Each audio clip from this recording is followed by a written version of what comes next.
ಕುಟುಂಬ ವ್ಲಾಗ್ಸ್ಗೆ ತಮ್ಮೆಲ್ಲರಿಗೂ ಸ್ವಾಗತ. ನಾನು ನಿಮ್ಮ ಪ್ರೀತಿಯ ಕನ್ನಡತಿ ಭಾಗ್ಯ. ಫ್ರೆಂಡ್ಸ್, ಎಲ್ಲರೂ ಹೇಗಿದ್ದೀರಾ? ಹೋಪ್ ಎಲ್ಲರೂ ಸೇಫ್ ಆಗಿ ಚೆನ್ನಾಗಿದ್ದೀರಾ ಅಂತ ಹೇಳಿ ಭಾವಿಸ್ತಾ ಇವತ್ತು ಪೂಜೆಯ ವ್ಲಾಗನ್ನು ಶೇರ್ ಮಾಡ್ತಾ ಇದ್ದೀನಿ. ಸೊ ಲಾಸ್ಟ್ ಅಮಾವಾಸ್ಯೆ ಅಂದರೆ 14ನೇ ತಾರೀಕು ಏನು ಅಮಾವಾಸ್ಯೆ ಹೋಯ್ತಲ್ಲ, ಆವತ್ತಿನ ದಿನ ನಾನು ಪೂಜೆ ಮಾಡೋಕ್ಕಾಗಿರಲಿಲ್ಲ. ಬಿಕಾಸ್ ಹೆಣ್ಮಕ್ಳ ಪ್ರಾಬ್ಲಮ್ಮು. ಸೊ ಇವತ್ತು ಸೋಮವಾರ. ಸೊ ಕಳಶನ ಪ್ರತಿಷ್ಠಾಪನೆ ಮಾಡಲೇಬೇಕು, ಮನೇನ ಶುಚಿ ಮಾಡಲೇಬೇಕು.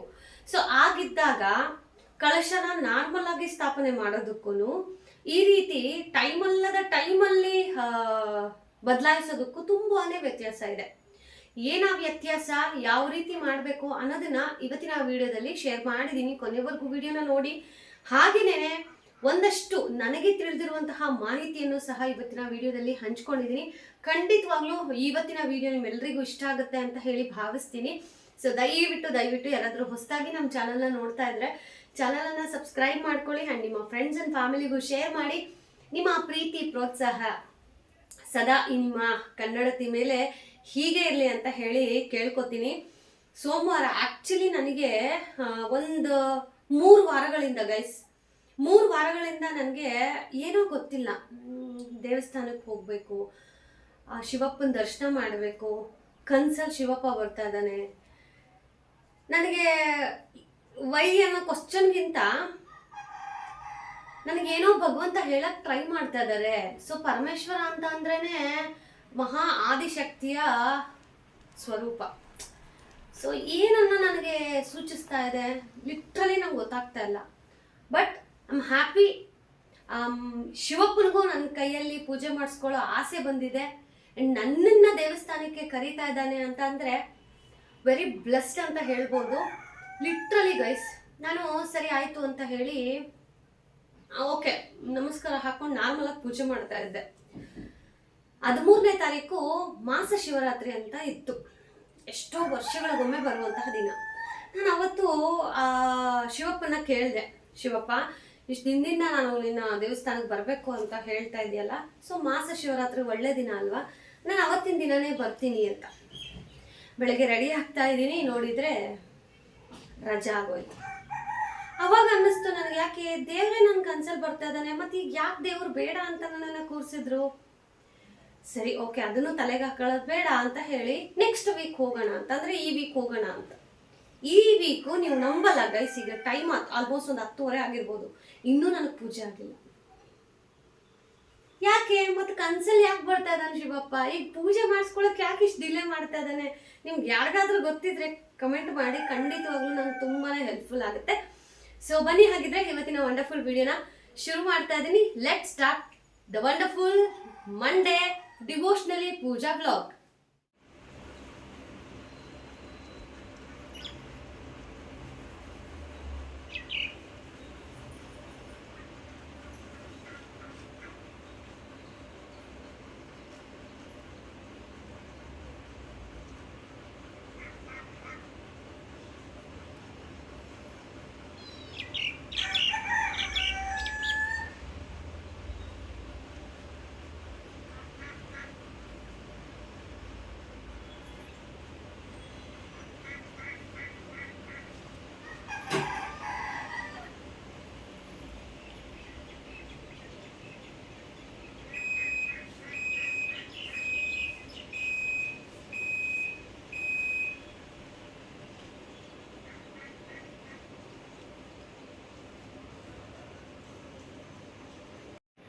ಸೊ ಈಗ ಸ್ನಾನ ಎಲ್ಲ ಆಯಿತು.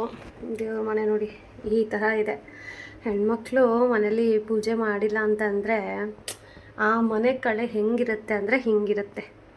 ಸೊ ನಮ್ಮ ರಾಯರು ಮಾತ್ರ ನನ್ನ ಮೇಲೆ ಕೋಪ ಮಾಡ್ಕೊಂಡಿಲ್ಲ. ಆ ಮುಖದಲ್ಲಿ ಆ ಸ್ಮೈಲೇ ಹೇಳುತ್ತೆ, ಅಯ್ಯೋ ಪರವಾಗಿಲ್ಲ ಮಗಳೇ, ಎಲ್ರಿಗೂ ಇರೋದೆ ಅಲ್ವಾ, ನನ್ನ ಮಗಳಾಗಿ ನಾನಲ್ಲದೆ ಇನ್ನು ಯಾರು ಅಡ್ಜಸ್ಟ್ ಮಾಡ್ಕೋತಾರೆ ಅನ್ನೋ ಥರ. ನೋಡಿ, ಅಬ್ಸರ್ವ್ ಮಾಡಿ. ನಿಜವಾಗ್ಲೂ ಕಾಣಿಸ್ತು ಅಂತ ಕಮೆಂಟ್ ಮಾಡಿ, ನನಗಂತೂ ಕಾಣಿಸ್ತಾ ಇದೆ. ಸೊ ಹಾಗಾಗಿ ಬೇಜಾರಿಲ್ಲ. ಬಟ್ ದೇವ್ರ ಮನೇನ ಈ ಥರ ನೋಡೋಕ್ಕಾಗಲ್ಲ ಗೈಸ್, ಅಲ್ವಾ? ಇವಾಗ ಇದೆಲ್ಲ ತೆಗೆದು ಫಸ್ಟು ನೀಟಾಗಿ ದೇವ್ರ ಮನೆ ಕ್ಲೀನ್ ಮಾಡಿ ಅದಾದಮೇಲೆ ಪೂಜೆ ಮಾಡಬೇಕು. ಸೊ ನೋಡಿ, ಆಲ್ರೆಡಿ ನಾನಿಲ್ಲಿ ಹುಣಸೆ ಹಣ್ಣನ್ನು ಸ್ವಲ್ಪ ನೀರಲ್ಲಿ ನೆನೆಸಿದ್ದೀನಿ. ಆಮೇಲೆ ಸಬ್ಬಿನ ಒಂದು ಇದಕ್ಕೆ ಹಾಕ್ಕೊಂಡಿದ್ದೀನಿ. ಸೊ ಮೊದಲಿಗೆ ಇವಾಗ ಬಚ್ಚಲಲ್ಲಿ ನಾನು ಇವಾಗ ನೋಡಿ ಇಲ್ಲಿ ನೋಡಿ ಪಾತ್ರೆ ಎಲ್ಲ ತೊಳೆದು ಇಲ್ಲಿ ಇಟ್ಟಿದ್ದೀನಿ ಆಲ್ರೆಡಿ. ಓಕೆನಾ? ಅದು ಚಿಕನ್ ನಾನು ಮಾಡಿಲ್ಲ ಅಂದ್ರೂ ಇವೆಲ್ಲವೂ ಎಂಜಲ್ ಪಾತ್ರೆನೇ ಅಲ್ವಾ. ಸೊ ಅದಕ್ಕೆ ಏನು ಮಾಡಬೇಕು ಅಂತ ತೋರಿಸ್ತೀನಿ ನೋಡಿ. ಮೊದಲನೇದಾಗಿ ಮನೆ ಒಳಗಡೆನೆ ದೇವ್ರ ಪಾತ್ರೆನ ತೊಳ್ಕೊಳ್ಳೋರು ಈ ಥರ ಒಂದು ಅರಿಶಿನದ ಬಟ್ಲಿಗೆ ಒಂದು ಸ್ವಲ್ಪ ಅರಿಶಿನ ಹಾಕ್ಬಿಟ್ಟು ಈ ಥರ ನೀರಲ್ಲಿ ಅರಿಶಿನ ಕಲ್ಸ್ಕೊಂಡ್ಮೇಲೆ ಕೈಯಲ್ಲಿ ಬಚ್ಚಲಲ್ಲಿ ಈ ಥರ ಹಾಕಬೇಕು.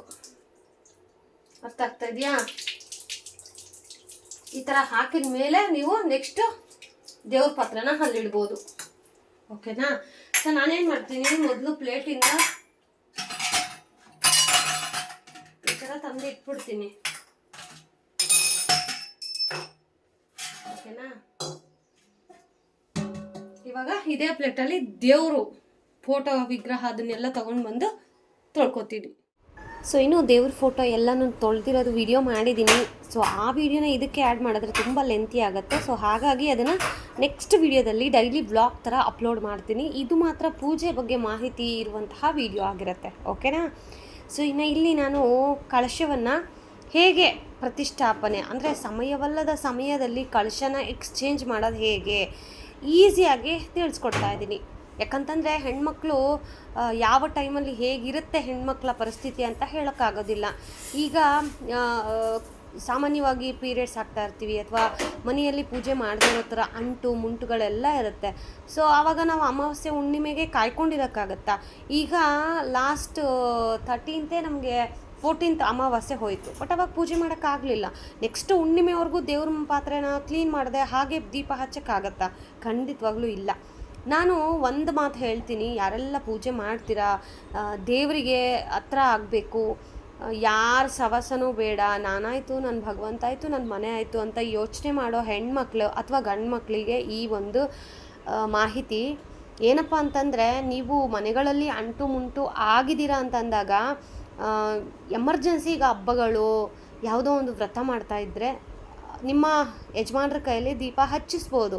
ಆದರೆ ನಾರ್ಮಲಾಗಿ ನೀವು 3 ಡೇಸ್ ನನ್ನ ಕೇಳಿದ ಪ್ರಕಾರ 3 ಡೇಸು ಮನೆಯಲ್ಲಿ ಪೂಜಾ ಕೈಂಕರ್ಯಗಳು ಮಾಡದೇ ಇದ್ರೇ ಒಳ್ಳೆಯದು. ಯಾಕೆ ಅಂತಂದರೆ ಮನೆ ಅನ್ನೋದು ಮಂತ್ರಾಲಯ ಇದ್ದ ಹಾಗೆ. ಸೊ ನಮ್ಮ ಮನೆಯಲ್ಲಿ ಭಗವಂತನ ಆಶೀರ್ವಾದ, ಮಹಾಲಕ್ಷ್ಮಿಯ ಸ್ಥಾನವೂ ಸಹ ಇರುತ್ತೆ. ಯಾವ ಟೈಮಲ್ಲಿ ಭಗವಂತ ಒಳಗಡೆ ಬರ್ತಾರೆ, ಆಚೆ ಹೋಗ್ತಾರೆ. ಈಗ ಪೂಜೆ ಮಾಡಿದಾಗ ನಿಮಗೆ ಗೊತ್ತಾ, ದೇವರು ನೀವು ಪೂಜೆ ಮಾಡಿದ ತಕ್ಷಣ ಬರೋದಿಲ್ಲ. ಅಯ್ಯೋ ದೇವಸ್ಥಾನಗಳಿಗೆ ತಾನೇ ಹೋಗ್ತಾನೆ ದೇವರು, ಮನೆಗಳಿಗೆಲ್ಲ ಹೇಗೆ ಬರುತ್ತೆ ಅಂತ ಹೇಳಿ. ಸೊ ಆ ಥರ ಅಂದ್ಕೊಳ್ಳೋಕ್ಕೆ ಹೋಗಬೇಡಿ. ನೀವು ಪೂಜೆ ಮಾಡಿದ್ದು ಆ ತಾಯಿಗೆ ಅಥವಾ ಭಗವಂತನಿಗೆ ಇಷ್ಟ ಆದರೆ ಖಂಡಿತವಾಗ್ಲೂ ನಿಮ್ಮ ಮನೆಗೆ ಬರ್ತಾನೆ. ಅರ್ಥ ಆಗ್ತಾ ಇದೆಯಾ? ಈಗ ಎಕ್ಸಾಂಪಲ್, ನಿಮ್ಮ ಹಸ್ಬೆಂಡ್ ಪೂಜೆ ಮಾಡಿದ್ರು, ನೀವು ರಜೆಯಲ್ಲಿರ್ತೀರ ಅಂದರೆ ಪೀರಿಯಡ್ಸ್ ಆಗಿರ್ತೀರ. ಸೊ ಅವಾಗ ಪೂಜೆ ಮಾಡಿದಾಗ ಭಗವಂತ ಬಂದರೆ ಭಗವಂತನಿಗೆ ಅದು ಮಡಿ ಆಗಲ್ವಾ ಅಲ್ವಾ? ಸೊ 3 ಡೇಸು ನನ್ನನ್ನು ಕೇಳಿದ್ರೆ ಮಾಡದೇ ಇರೋದೇ ಒಳ್ಳೆಯದು. 4-5 ಡೇಸಲ್ಲಿ ಓಕೆ ಮಾಡಬಹುದು ಅಂತ. ಸೊ ನಾನು ಯಾವ ರೀತಿ ಮಾಡ್ಕೋತೀನಿ ಅಂತ ಅಂದರೆ 5 ಡೇಸು ನಾನು ಅವಾಯ್ಡ್ ಮಾಡ್ತೀನಿ ಮನೆಯಲ್ಲಿ ದೀಪ ಹಚ್ಚೋದನ್ನು. ಇನ್ನು 3 to 4 ಡೇಸ್ ಆದಮೇಲೆ ನಾನು ಈ ಗುರುವಾರ ಮಾತ್ರ ನಂಗೆ ಅದೇನೋ ಮನೇಲಿ ದೀಪ ಹಚ್ಚಿಲ್ಲ ಅಂದರೆ ಸಮಾಧಾನ ಆಗೋದಿಲ್ಲ. ಸೊ ಅವತ್ತು ಮಾತ್ರ ನಮ್ಮ ಯಜಮಾನ್ರಿಗೆ ರಿಕ್ವೆಸ್ಟ್ ಮಾಡಿ ಅದು 4 to 5 ಡೇಸ್ ಆಗಿದ್ದರೆ ಮಾತ್ರ ನಾನು ದೀಪ ಹಚ್ಚಕ್ಕೆ ಹೇಳ್ತೀನಿ. ಸೊ ಲಾಸ್ಟ್ ವೀಕು ಅಷ್ಟೇ ಪಾಪ ನಮ್ಮ ಯಜಮಾನ್ರೇ ಪೂಜೆ ಮಾಡಿದ್ದು. ಅದು ಓಕೆ 3 to 4 ಡೇಸ್ ಆದರೆ, ಬಟ್ ಪೀರಿಯಡ್ಸ್ ಆಗಿದ್ದು ನೆಕ್ಸ್ಟ್ ಡೇನೇ ಪೂಜೆ ಮಾಡಿಸೋದು ಆ ಥರ ಎಲ್ಲ ಮಾಡೋಕ್ಕೆ ಹೋಗಬೇಡಿ. ಓಕೆ? ಸೊ ನಾನು ಯಾವ ರೀತಿ ಕಳಶನ ಈ ರೀತಿ ಎಮರ್ಜೆನ್ಸಿ ತೆಗಿಬೇಕು ಅಂತಂದಾಗ ನಾನು ಕಳಶದ ತೆಂಗಿನಕಾಯಿನ ಯಾವುದೇ ಕಾರಣಕ್ಕೂ ಬದಲಾಯಿಸೋದಿಲ್ಲ. ಬದಲಿಗೆ ಅದರ ನೀರು, ಈ ಎಲೆನ ಮಾತ್ರ ಬದಲಾಯಿಸಿ ಪ್ರತಿಷ್ಠಾಪನೆ ಮಾಡ್ತೀನಿ. ಇನ್ನು ಹುಣ್ಣಿಮೆ ಅಮಾವಾಸ್ಯೆಗಳಲ್ಲಿ ಖಂಡಿತವಾಗಿ ನಾವು ಹೊಸ ತೆಂಗಿನಕಾಯಿಯ ಪ್ರತಿಷ್ಠಾಪನೆ ಅಂದರೆ ತಾಯಿಯ ಕಳೆಬರಹವನ್ನು ಹಳೆ ತೆಂಗಿನಕಾಯಿಯಿಂದ ಹೊಸ ತೆಂಗಿನಕಾಯಿಗೆ ಹಾಕೋ ಥರ ಪೂಜೆ ಮಾಡೋ ಥರ. ಬಟ್ ಈಗ ನಾವು ಅಲ್ಲದ ಟೈಮಲ್ಲಿ ಕಳಶನ ಕೆಳಗಡೆ ಇಳಿಸಿ ಪೂಜೆ ಮಾಡ್ತಾ ಇರೋದ್ರಿಂದ, ಯಾಕಂದರೆ ಈಗ ಹುಣ್ಣಿಮೆ ಇಲ್ಲ, ಅಮಾವಾಸ್ಯೆ ಇಲ್ಲ. ಸೊ ಆವಾಗ ಏನು ಮಾಡಬೇಕು ಅನ್ನೋದನ್ನು ಶೇರ್ ಮಾಡ್ತಾ ಇರೋದು. ಸೊ ತೆಂಗಿನಕಾಯಿನ ಯಾವುದೇ ಕಾರಣಕ್ಕೂ ನೀವು ಎಕ್ಸ್ಚೇಂಜ್ ಮಾಡಬೇಡಿ. ಅರ್ಥ ಆಗ್ತಾ ಇದೆಯಾ? ಜಸ್ಟ್ ತೆಂಗಿನಕಾಯಿನ ನೀಟಾಗಿ ತೊಳೆದು ದೇವರ ಫೋಟೋಗೆ ಅರಿಶಿನ, ಕುಂಕುಮ, ಗಂಧ ಎಲ್ಲವನ್ನು ಇಟ್ಟು ದೇವರುಗಳನ್ನು ನೀಟಾಗಿ ಅಲಂಕಾರ ಮಾಡಿಕೊಂಡು, ಅದಾದಮೇಲೆ ಕಳಶದಲ್ಲಿ ಇರುವಂತಹ ನೀರು ಕಳಶವನ್ನು ಶುಚಿಯಾಗಿ ತೊಳ್ಕೊಂಡು, ಅಂದರೆ ದೇವರ ಪಾತ್ರೆಗಳ ಎಲ್ಲವನ್ನು ನೀಟಾಗಿ ತೊಳೆದು ದೇವರ ಮನೆಯ ಮೂಲೆ ಮೂಲೆಯಲ್ಲೂ ಧೂಳನ್ನು ಉದುರಿಸ್ಕೊಂಡು ನೀಟಾಗಿ ತ್ಯಾವದ ಬಟ್ಟೆಯಿಂದ ಒರೆಸಿ, ಅದಾದ ಮೇಲೆ ನಮ್ಮ ಪೂಜಾ ಸಾಮಗ್ರಿಗಳಾಗಿರಲಿ, ದೇವರ ಫೋಟೋ ಆಗಲಿ ಅಲಂಕಾರ ಮಾಡಿಯೇ ನಾವು ದೇವ್ರ ಮನೆ ಒಳಗಡೆ ಕರ್ಕೊಂಡು ಹೋಗಬೇಕು. ಸೊ ನಾನು ಇನ್ನು ನೆಕ್ಸ್ಟ್ ಹುಣ್ಣಿಮೆವರೆಗೂ ನನಗೆ ಕಾಯೋಕ್ಕಾಗೋದಿಲ್ಲ. ಬಿಕಾಸ್ ಈಗ ತಾನೇ ಅಮಾವಾಸ್ಯೆ ಹೋಗಿದೆ, 14ನೇ ತಾರೀಕು ಅಮಾವಾಸ್ಯೆ ಹೋಗಿದೆ. ಸೊ ನಾನು 20ನೇ ತಾರೀಕು ಪೂಜೆ ಮಾಡ್ತಾಯಿದ್ದೀನಿ. ಯಾಕಂತಂದರೆ ಲಾಸ್ಟ್ ವೀಕ್ ಫುಲ್ಲು ರಜೆ ಇದ್ದಿದ್ದರಿಂದ 20ನೇ ತಾರೀಕು ನಾನು ಮಾಡ್ತಾ ಇದ್ದೀನಲ್ವ. ಸೊ ಆವಾಗಲೂ ನಾನು ಹುಣ್ಣಿಮೆ ಮತ್ತು ಅಮಾವಾಸ್ಯೆಗಳಲ್ಲಿ ಯಾವ ರೀತಿ ಕಲಶ ಪ್ರತಿಷ್ಠಾಪನೆ ಮಾಡ್ತೀನೋ ಅದೇ ಥರ ಮಾಡ್ತೀನಿ. ಆದರೆ ಕಳಶನ ಬದಲಾಯಿಸೋದಿಲ್ಲ. ನಾನು ಪದೇ ಪದೇ ಯಾಕೆ ಹೇಳ್ತಾ ಇದ್ದೀನಿ ಅಂತ ಅರ್ಥ ಮಾಡ್ಕೊಳ್ಳಿ. ಓಕೆ, ಕಳಶನ ನಾನು ತೆಂಗಿನಕಾಯಿನ ತೊಳೆದು ಅದೇ ತೆಂಗಿನಕಾಯಿಗೆ ಅಲಂಕಾರ ಮಾಡಿ ಪೂಜೆನ ಮಾಡ್ತೀನಿ. ಇನ್ನು ರೀಸೆಂಟಾಗಿ ನಾನು ನೋಡ್ದಾಗೇ ಯಾರ್ದೋ ಮನೆಯಲ್ಲಿ ಕಳಶದಲ್ಲಿರುವಂತಹ ತೆಂಗಿನಕಾಯಿ ಮೊಳಕೆ ಬಂದ್ಬಿಟ್ಟಿದೆ. ನನಗೊಂದು ವಿಚಾರ ಗೊತ್ತಾಗ್ತಾ ಇಲ್ಲ. ಹೌದು, ಅದು ಪಾಸಿಟಿವ್ ಸೈನೇ. ಓಕೆ, ಭಗವಂತನ ಆಶೀರ್ವಾದ ಇರೋದಕ್ಕೇ ನಿಮ್ಮ ಮನೇಲಿ ಮೊಳಕೆ ಬಂದಿದೆ. ಆದರೆ ನಾವು 15 ದಿನಕ್ಕೆ ಒಂದು ಸಾರಿ ಕಳಶನ ಚೇಂಜ್ ಮಾಡೇ ಮಾಡ್ತೀವಲ್ವಾ. 1 ತಿಂಗಳು ಮುಂಚೆ ಚೇಂಜ್ ಮಾಡ್ತಾರೆ. ಇನ್ ಕೇಸ್ ಆಗಲಿಲ್ಲ ಅಂತಂದರೆ ತಿಂಗಳಿಗೆ ಒಂದು ಸಾರಿ ಆದರೂ ಕಳಶದ ತೆಂಗಿನಕಾಯಿನ ಚೇಂಜ್ ಮಾಡ್ತೀವಿ. ಯೂಶಲಿ ನಾವು ಕಳಶದಲ್ಲಿ ತೆಂಗಿನಕಾಯಿ ಇಡೋದು ಯಾವ ರೀತಿ?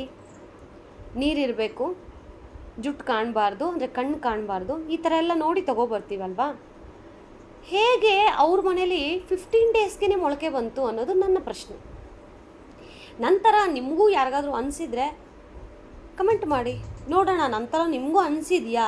ಇಲ್ಲ ನೀವೂ ಅದೇ ಒಂದು ತೋಳದು ಮತ್ತು ಕುರಿದು ಕತೆ ಕೇಳಿದಿರಲ್ಲ, ಒಂದು ಕುರಿ ಹಳ್ಳಕ್ಕೆ ಬಿತ್ತು ಅಂತ ಎಲ್ಲ ಕುರಿ ಹೋಗಿ ಬೀಳುತ್ತಲ್ಲ, ಹಂಗಾಗಬಾರ್ದು. ನೋಡೋಣ ಎಷ್ಟು ಜನ ನಂತರನೂ ಥಿಂಕ್ ಮಾಡಿದ್ದೀರಾ ಅಂತ ಹೇಳಿ. ಯಾಕಂತಂದರೆ ನಾನು ಎಷ್ಟೋ ವರ್ಷಗಳಿಂದ ಪೂಜೆ ಬರ್ತಾಯಿದ್ದೀನಿ ಆಯಿತಾ. 15 ಡೇಸ್ ಒನ್ಸ್. ಇನ್ ಕೇಸ್ ಆಗಲಿಲ್ಲಪ್ಪ ಅಂತಂದರೆ ತಿಂಗಳು ಒಂದು ಸಾರಿ ಆದರೂ ನಾನು ತೆಂಗಿನಕಾಯಿನ ಚೇಂಜ್ ಮಾಡ್ತೀನಿ. ಅದು ಮೊಳಕೆ ಬರೋ ಅಷ್ಟು ದಿನ ಇಟ್ಟಿದ್ದಾರೆ ಅಂತಂದರೆ ಮೇ ಬಿ ಆ ಡ್ಯಾಶ್ ಬಿಡ್ತೀನಿ, ನೀವೇ ಫಿಲ್ ಮಾಡ್ಕೊಳ್ಳಿ. ಇನ್ನು ತುಂಬ ಜನ ಗೊತ್ತಿದ್ದು ಗೊತ್ತಿಲ್ಲದೇನೋ ನನಗೆ ಗೊತ್ತಿಲ್ಲ, ನಾನು ಮಾಡೋ ಪೂಜಾ ವೀಡಿಯೋಗಳಿಗೆ ಕೆಲವೊಬ್ಬರು ಕಾಯ್ತಾನೆ ಕಮೆಂಟ್ ಮಾಡ್ತೀರಾ. ರಾಯರಿಗೆ ಕುಂಕುಮ ಇಟ್ಟಿದ್ದೀರಾ, ಮತ್ತು ಈ ಥರ ಮಾಡಿದ್ದೀರಾ, ಆ ಥರ ಮಾಡಿದ್ದೀರಾ, ಮತ್ತು ದೀಪಕ್ಕೆ ಒಂದೇ ಬತ್ತಿ ಹಾಕಿದ್ದೀರಾ. ಅಲ್ಲ, ನಿಮ್ಗೆ ಹೆಂಗೆ ಅನಿಸುತ್ತೆ? ನಾನು ಒಬ್ಬಳು ಹೇಳೋಳಾಗಿ ನಿಮ್ಮೆಲ್ರಿಗೂ ನಾನೇ ತಪ್ಪು ಮಾಡ್ತೀನಿ ಅಂತ ನಿಮ್ಗೆ ಅನಿಸುತ್ತಾ? ನಾ ಹೇಳೋದು ನನಗೂ ಗೊತ್ತು, ರಾಯರಿಗೆ ಗಂಧ ಮಾತ್ರ ಇಡಬೇಕು ಅಂತ. ಆದರೆ ರಾಯರ ಜೊತೆಗೆ ಆ ಕಾಮಧೇನು ಇದ್ದಾರೆ ಅಲ್ವಾ. ಕಾಮಧೇನುಗೆ ಮಹಾಲಕ್ಷ್ಮಿಯ ಸ್ಥಾನದಲ್ಲಿ ನಾವು ಗಂಧ ಇಟ್ಟು ಕುಂಕುಮ ಇಡದೇ ಇದ್ದರೆ ಹೇಗೆ? ನಾನು ರಾಯರಿಗೆ ಕುಂಕುಮ ಇಡ್ತಾ ಇಲ್ಲ, ಅರ್ಥ ಮಾಡ್ಕೊಳ್ಳಿ. ರಾಯರ ಫೋಟೋಗೆ ನಾನು ಯಾವುದೇ ಕಾರಣಕ್ಕೂ ಕುಂಕುಮ ಇಟ್ಟಿಲ್ಲ.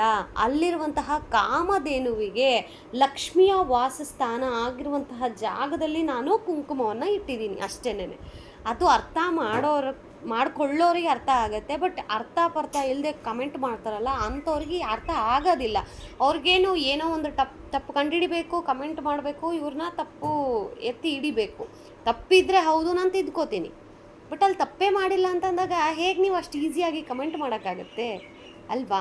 ಸೊ ನನಗೆ ಈ ಕಮೆಂಟ್ಗಳು ಕೆಲವೊಂದು ನೋಡಿದಾಗ ಅಯ್ಯೋ ಕಮೆಂಟ್ ಬಾಕ್ಸೇ ಆಫ್ ಮಾಡಿಬಿಡೋಣಪ್ಪ, ಈ ಆಪ್ಷನ್ನೇ ಇರಬಾರ್ದು ಅಂತ ಅನಿಸುತ್ತೆ ಲಿಟ್ರಲಿ. ಬಟ್ ಎಷ್ಟೋ ಜನಕ್ಕೆ ಕೆಲವೊಂದು ವಿಚಾರಗಳನ್ನು ಹಂಚ್ಕೊಳ್ಳೋದಿರುತ್ತೆ. ಸೊ ಅವಾಗ ಅವ್ರಿಗೆ ಆಪ್ಷನ್ ಏನು? ಕಮೆಂಟ್ ಬಾಕ್ಸ್ ಒಂದೇ.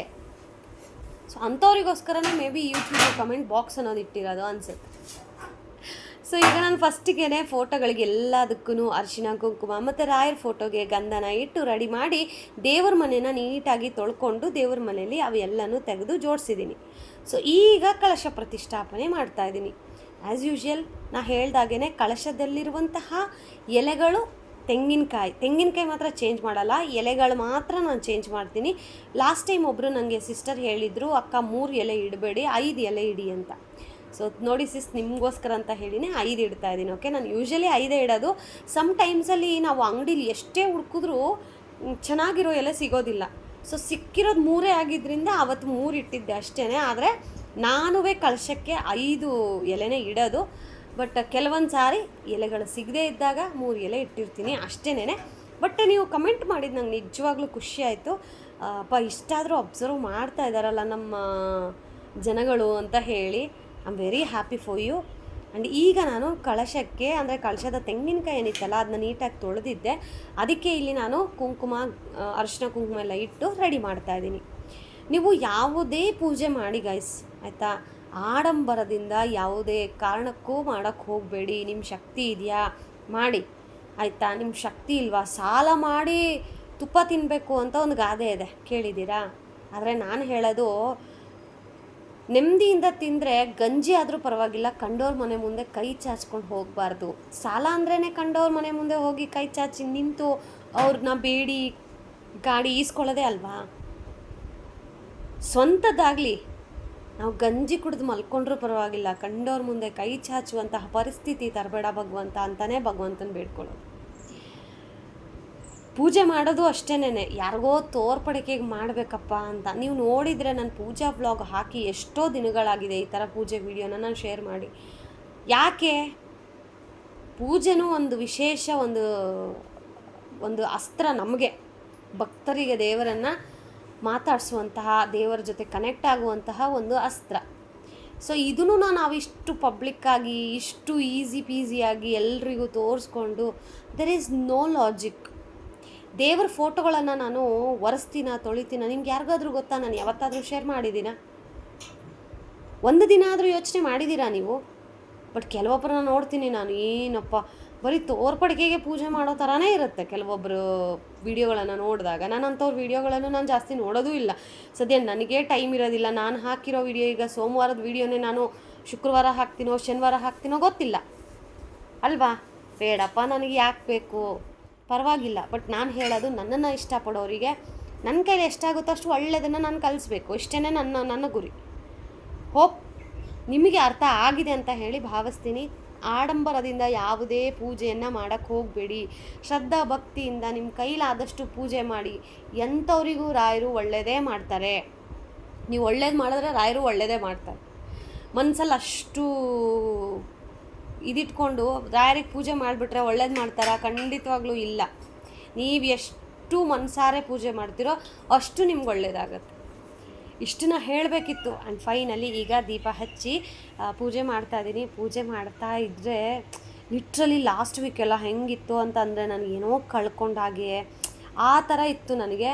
ಬಟ್ ಈ ಪೂಜೆ ಮಾಡೋ ದಿನಗಳಲ್ಲಿ ಮಾತ್ರ ಆ ಖುಷಿಗೆ ಪಾರನ ಇರೋದಿಲ್ಲ ಗೈಸ್, ಅಲ್ವಾ? ನಂತರ ನೀವೂ ಥಿಂಕ್ ಮಾಡ್ತೀರಾ? ಕಮೆಂಟ್ ಮಾಡಿ. ನಾನು ಶಿವನ ಫೋಟೋನ ಕಿಚನ್ ಹತ್ರ ಹಾಕಿದ್ದೆ. ನನಗೆ ಯಾಕೋ ದೇವ್ರನ್ನ ದೂರ ಮಾಡ್ತಾರ ಫೀಲಿಂಗ್ ಆಗ್ತಾಯಿತ್ತು. ಸೊ ಅದಕ್ಕೇ ನಾನು ಈಶ್ವರನ ಫೋಟೋ, ಅಂದರೆ ಶಿವಪ್ಪನ ಫೋಟೋನ ದೇವ್ರ ಮನೇಲಿ ಇಟ್ಟು ಪೂಜೆ ಮಾಡಿದ್ದೀನಿ. ಹೋಪ್ ಇದನ್ನೇ ಆ ಶಿವಪ್ಪ ನನಗೆ ಹೇಳ್ತಾ ಇದ್ರೇನೋ ಗೊತ್ತಿಲ್ಲ. ಬಟ್ ಏನೋ ಒಂದು ಸ್ವಲ್ಪ ಚೇಂಜಸನ್ನು ಮಾಡಿದ್ದೀನಿ.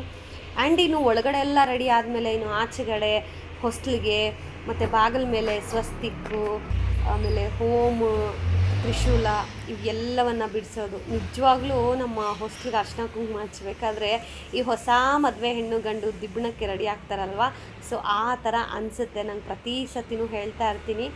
ಸೊ ಇದಾಗಿತ್ತು ಇವತ್ತಿನ ವಿಡಿಯೋ. ಸೊ ಬನ್ನಿ ಪೂಜೆ ಹೇಗಾಯಿತು ಅಂತ ಹೇಳಿ, ಹಾಗೇನೆ ಲೈವ್ ವಿಡಿಯೋನ ಶೇರ್ ಮಾಡ್ತೀನಿ. ಜಯ ಗಂಗ ಜಟಾಧರ ಗೌರಿ ಶಂಕರ ಗಿರಿಜಾ ಮನೋರಮಣ, ಜಯ ಮೃತ್ಯುಂಜಯ ಮಹಾದೇವ ಮಹೇಶ್ವರ ಮಂಗಳ ಶುಭ ಚರಣಂ, ನಂದಿವಾಹನ ನಾಗಭೂಷಣ ನಿರುಪಮ ಗುಣ ಸದನ, ನಟನ ಮನೋಹರ ನೀಲಜಾಕ್ಷ ಶಿವ ನೀರಜಗಳ ನಯನ, ನೀರಜಗಳ ನಯನ, ಜಯ ಗಂಗ ಜಟಾಧರ ಗೌರಿ ಶಂಕರ ಗಿರಿಜಾ ಮನೋರಮಣ, ಜಯ ಮೃತ್ಯುಂಜಯ ಮಹಾದೇವ ಮಹೇಶ್ವರ ಮಂಗಳ ಶುಭ ಚರಣಂ. ಓಂ ಶ್ರೀ ಗುರುಭ್ಯೋ ನಮಃ. ಓಂ ನಮಃ ಶಿವಾಯ. ಓಂ ನಮಃ ಶಿವಾಯ.